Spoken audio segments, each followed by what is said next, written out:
جب جب ظلم نے گردن اٹھائی اس وقت بھی صرف حسین جیتے، تلواروں نے کب حق کو روکا ہر جنگ میں پھر حسین جیتے، چند روز کا تھا یزید کا سکہ مگر لہو نے لکھا حسین جیتے۔ یزید نے لواس رسول کو قتل کروا دیا۔ وہ یہ سمجھتا تھا کہ حضرت امام حسین کو قتل کرنے کے بعد سب لوگ میری بیعت کریں گے۔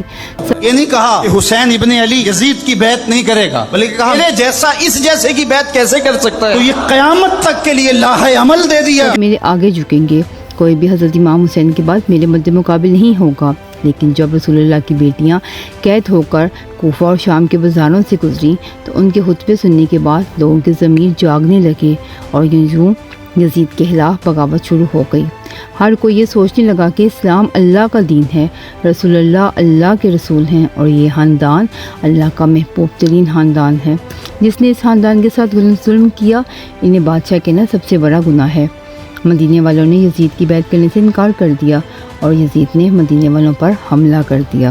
تاریخ گواہ ہے یزید کی فوج نے 3 دن تک اپنے گھوڑے نعوذ باللہ مسجد نبوی میں باندھے اور مسجد نبوی کی بھی حرمتی کی۔ اس طرح مکے میں بھی یزید کے خلاف بغاوت شروع ہو گئی۔ یزیدیوں نے کعبے پہ حملہ کب کیا؟ مدینے والوں پر حملہ کر دیا۔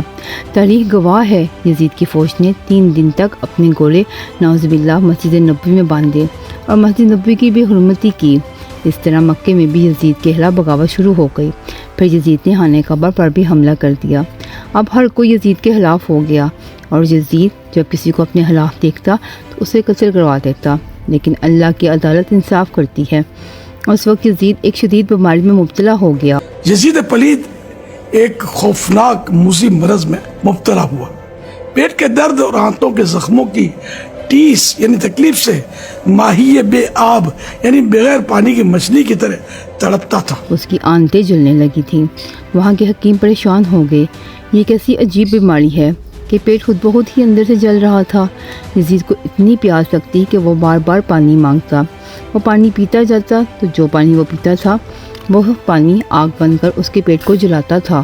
وہ اپنا سر پیٹتا اور پانی پینے کے لیے ترستا رہتا۔ اس کو دیکھ کر اس کے محل کے لوگ کہتے یہ عذاب محمد کے نواسے کو پیاسا رکھنے کا عذاب ہے۔ پورے عالم کا بادشاہ ہوتے ہوئے بھی پانی کی ایک بوند بھی نہیں پی سکتا تھا۔ اتنے میں یزید نے اپنے بیٹے معاویہ بن یزید کو بلایا اور کہا یہ بیماری میری جان لے کر ہی چھوڑے گی، میرے بعد تم نے اس شخص کو سنبھالنا ہے۔ یزید کے بیٹے نے کہا اس شخص پر حسین ابن علی کا خون لگا ہے۔ آپ یہ چاہتے ہیں کہ جس طرح تمام لوگ آپ پر لعنت کر رہے ہیں مجھ پر بھی یہ لعنت بھیجیں؟ نہیں، میں اس شخص پر لعنت بھیجتا ہوں جس پر حسین ابن علی کا خون لگا ہو۔ یزید کے محل کے لوگ افسوس کر رہے تھے۔ یزید اپنی بیٹی کی بات سن کر تڑپ اٹھا، بسترے مرگ پر ٹانگیں مارنے لگا۔ موت سے کچھ روز پہلے اس کی آنتیں سڑ گئی تھیں، اس میں کیڑے پڑ گئے تھے۔ تکلیف کی شدت سے وہ چیخیں مارتا رہا۔ اس پر اللہ کا عجیب عذاب نازل ہوا۔ پانی کے بغیر بھی تڑپتا تھا اور پانی پی کر بھی تڑپتا تھا۔ وہاں کے حکیم اس کا علاج کرنے سے قاصر تھے۔ وہ اسے انتہائی غلیظ اور خطرناک نشہ کرواتے کہ وہ نشے میں دھت رہے اور اسے تکلیف کا احساس نہ ہو۔ اسی تکلیف میں ایک دن اس کی موت واقع ہو گئی۔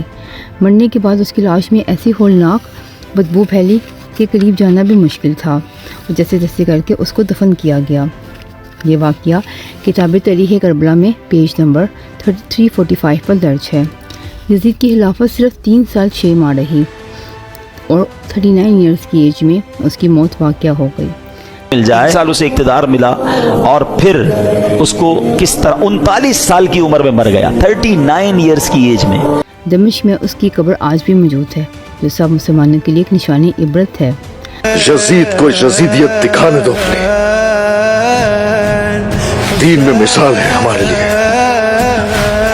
ہمارے محمد مصطفیٰ کے نواسے حضرت حسین رضی اللہ تعالیٰ عنہ شہادت کے مرتبے پر فائز ہوئے لیکن کسی باطل کے سامنے نہیں جھکے۔ لکھتا ہوں اپنا مسلک بڑی شان سے، رشتہ ہے میرا نجف کے امام سے۔ Please subscribe.